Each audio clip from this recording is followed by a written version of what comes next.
Bonjour à tous. L'ouverture du procès de l'attentat de Saint-Étienne du Rouvray, Monseigneur Hilarion en visite en France et l'installation de Monseigneur Vesco, nouvel archevêque d'Alger, c'est dans SIC et ça commence maintenant. 5 ans et 6 mois après l'assassinat du père Jacques Hamel à l'issue de la messe dans l'église de Saint-Étienne du Rouvray, les complices présumés des deux assaillants abattus par la BRI comparaissent face à la justice.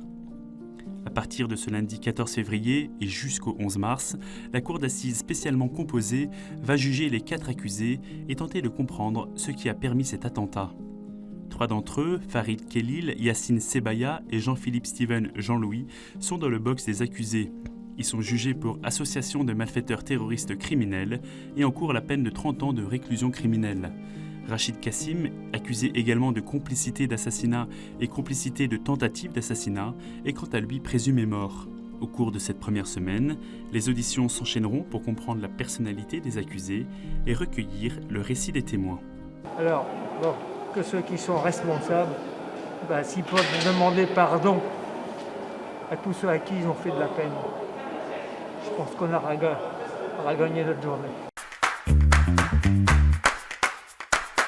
Le pape François a publié ce lundi 14 février un motu proprio qui modifie l'organisation de la Congrégation pour la doctrine de la foi. Fidem Servare, ou Protéger la foi, institue 2 secrétariats distincts pour les 2 sections de la congrégation.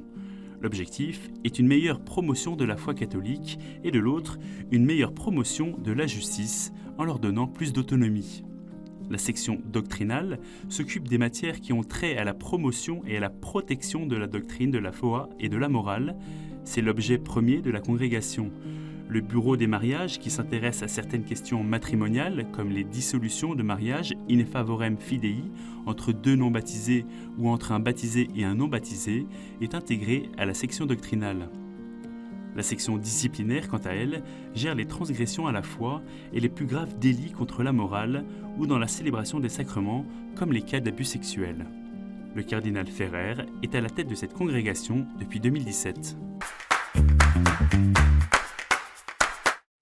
La Conférence des évêques de France a renouvelé ce lundi le mandat de 3 ans du frère dominicain Nicolas Burle comme aumônier national des scouts unitaires de France. À ce titre, il participe à la gouvernance du mouvement et accompagne spirituellement les membres de l'instance nationale. Durant son premier mandat, il a également beaucoup travaillé à la formation des aumôniers. Dans un communiqué, frère Nicolas Burle insiste sur leur rôle.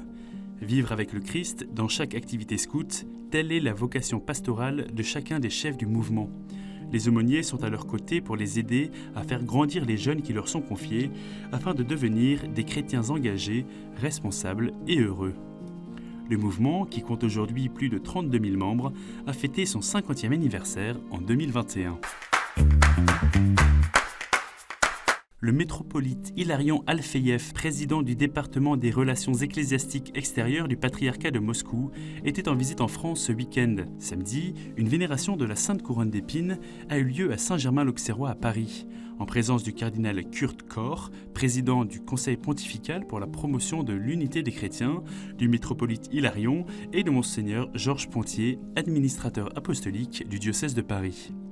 Nous sommes appelés à prier avec ferveur pour les multiples chrétiens qui souffrent aujourd'hui dans différentes régions du monde.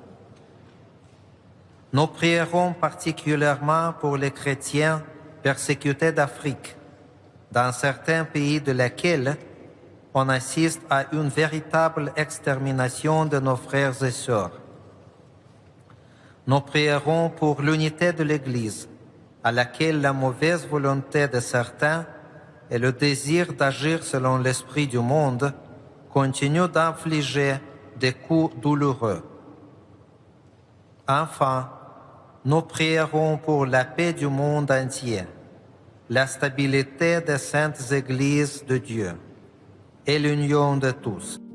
Chaque année, des représentants de l'Église catholique et du patriarcat de Moscou se retrouvent à l'occasion de l'anniversaire de la rencontre historique entre le pape François et le patriarche orthodoxe de Moscou, Kirill, en 2016 à Cuba, pendant laquelle ils avaient signé une déclaration commune. Ce vendredi 11 février, le diocèse d'Alger a accueilli son nouvel archevêque, Monseigneur Jean-Paul Vesco, lors de sa messe d'installation en la cathédrale du Sacré-Cœur d'Alger.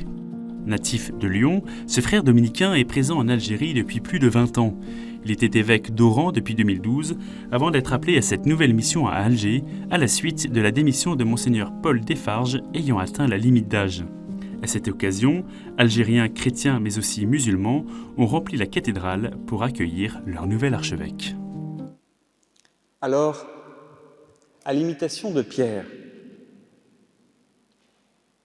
je souhaiterais te dire, Église d'Alger, je n'ai ni grande érudition, ni grand don, mais tout ce que j'ai, tout ce que je suis, je te le donne. Au nom de Jésus le Nazaréen,